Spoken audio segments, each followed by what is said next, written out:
Hello everyone and welcome to another episode of Coffee with Carl. I'm your host as always, Carl Zoellner. Got my coffee with me here. Land trusts. We've been talking a little bit in the last few videos about land trusts. I touched on a couple times, but I want to talk about a few states that have some unique issues or generate lots of questions. California. We do use land trusts in California, mostly because we can connect them to out-of-state LLCs and in many cases prevent that franchise tax. However, it's not really for the state of California or for reassessment. A lot of people assume that it is. It's really for the ability to move that beneficial interest privately and still get asset protection without having a California LLC, since California doesn't even do really a great job of protecting LLCs in California.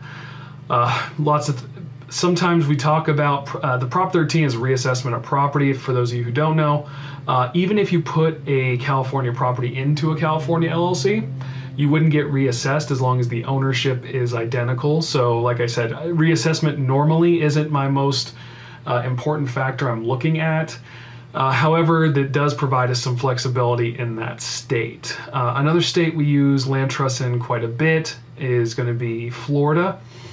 Florida has the stamp tax, and generally a land trust in Florida will help to prevent some of those issues or some of those taxes that come along with the stamp tax, as well as Florida has issues protecting their LLCs as well.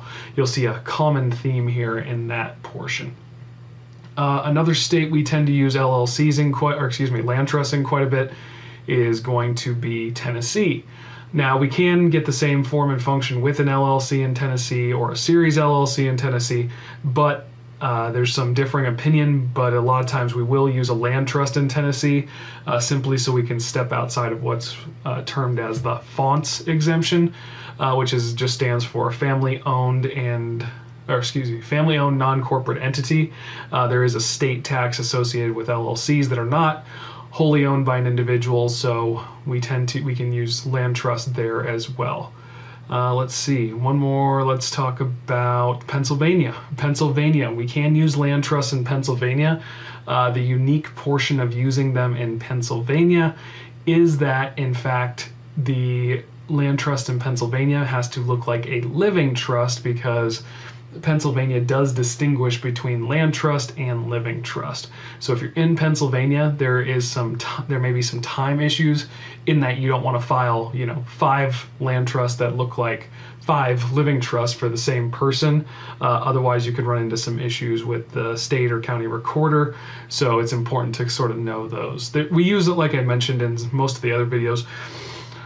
They can be used, and they are used all over the United States and all 50 states. It's really about knowing some of those local little intricacies or workarounds when you come into problems, like say potentially in California when you have more than one person that owns a property with family.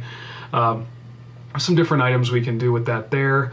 Or if you're in a state that says, exempts the transfer tax on a land trust, but you still want a local LLC involved if you're an out-of-state citizen. I'm sort of thinking about Maryland. Maryland's got some issues with that. We also look to different states like New Jersey, New York. There's always title issues there, just simply because they require a title attorney to help you with the title there. So there's lots of different, like I mentioned, lots of different places we can use these. It's a tool in your toolbox. I'm not suggesting that every single person use a land trust in every single state all the time.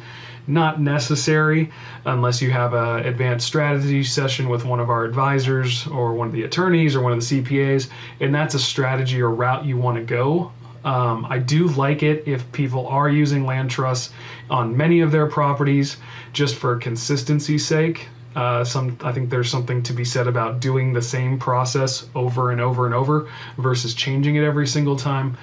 So if you'd like to know more about land trusts or have an appointment with an attorney, CPA, one of our very experienced, very capable advisors, please just give us a call.